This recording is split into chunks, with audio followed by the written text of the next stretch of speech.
आप अगर उन चीजों को खरीदते हैं जिनकी आपको बिल्कुल भी जरूरत नहीं, तो शीघ्र ही आपको उन चीजों को बेचना पड़ेगा जिनकी आपको सबसे ज्यादा जरूरत है। ऐसा कहना है विश्व के तीसरे सबसे धनी व्यक्ति वॉरेन बफेट का, जिन्हें शेयर बाजार का जादूगर भी कहा जाता है। वह दुनिया के तीसरे सबसे धनी व्यक्ति होने और शेयर मार्केट के सबसे बड़े खिलाड़ी होने की वजह से इतने चर्चे में नहीं रहते हैं जितना कि वह अपनी जीवन शैली को लेकर रहते हैं। उनकी जीवन शैली उन्हें अन्य सफल लोगों से अलग करती है। उन्होंने अपनी अधिकतर संपत्ति दान में दे दी है और आज भी वो उसी घर में रहते हैं जो 50 साल पहले उन्होंने अपनी शादी के तुरंत बाद खरीदा था। वे हर जगह अपनी कार खुद चला कर ले जाते हैं और उन्होंने अपनी सुरक्षा के लिए किसी को भी नहीं रखा है। कुछ साल पहले दुनिया के सबसे धनी व्यक्ति बिल गेट्स पहली बार वॉरेन बफेट से मिले। वॉरेन से मिलने का समय उन्होंने आधा घंटा रखा था, क्योंकि उन्हें लगता था कि वॉरेन का स्वभाव थोड़ा अलग है और उनसे कुछ ज्यादा बात बनने वाली नहीं है।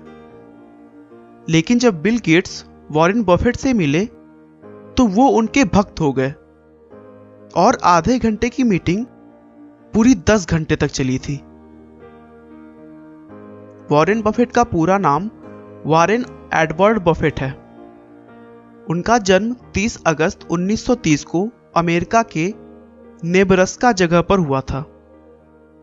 वॉरेन बफेट के पिता का नाम होवार्ड बफेट था और मां का नाम लीला।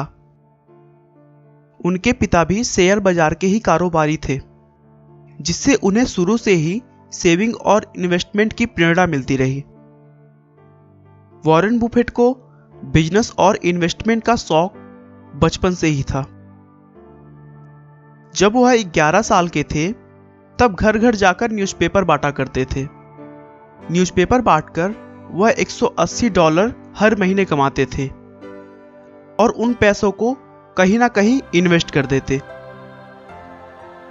उन्होंने न्यूज़पेपर बांटकर बचत करके 14 साल की छोटी सी उम्र में एक जमीन भी खरीद लिया था। अपने कॉलेज के समय तक उन्होंने $80,000 का बचत कर लिया था, जो कि उस समय के हिसाब से बहुत ही ज्यादा हुआ करता था। अपने निवेश की सोच को और आगे बढ़ाते हुए उन्होंने इसी फील्ड में अपना कैरियर बनाया। वॉरेन बफेट का मानना है कि वो आज जो भी है उसका पूरा श्रेय बेंजामिन ग्राहम को जाता है। दोस्तों बता दें, बेंजामिन ग्राहम भी एक बहुत बड़े शेयर बाजार के खिलाड़ी थे और उन्हीं के वहां $1200 प्रति माह के वेतन पर वॉरेन बफेट ने काम किया था और शेयर बाजार में निवेश के गुण सीखे थे। जब वॉरेन ने कंपनी को ज्वाइन किया था, उसके 2 साल बाद बेंजामिन ग्राहम रिटायर हो गए और तभी वॉरेन ने भी वहां से नौकरी छोड़ दी और अपना खुद का काम शुरू किया। अगले कुछ सालों में देखते ही देखते कई उतार चढ़ाव के बाद वॉरेन बफेट अरबपतियों की गिनती में शामिल हो गए और आज दुनिया के तीसरे और अमेरिका के दूसरे सबसे धनी व्यक्ति बन गए हैं। वॉरेन बफेट आज 85 वर्ष की आयु में भी सफल इन्वेस्टर और एंटरप्रेन्योर होने के साथ ही साथ एक मोटिवेशनल स्पीकर भी हैं और वह 21वीं सदी के सबसे बड़े दानवीर माने गए हैं। आपका बहुमूल्य समय देने के लिए बहुत बहुत धन्यवाद। इस वीडियो को लाइक करके आप हमारा मनोबल बढ़ा सकते हैं। मैं हर रोज एक नई इंस्पिरेशनल और मोटिवेशनल वीडियो के साथ आता हूं। दोस्तों अगर आप हमारी वीडियो को मिस नहीं करना चाहते तो कृपया चैनल को सब्सक्राइब कर लें। आपको ये कहानी कैसी लगी हमें कमेंट करके जरूर बताएं।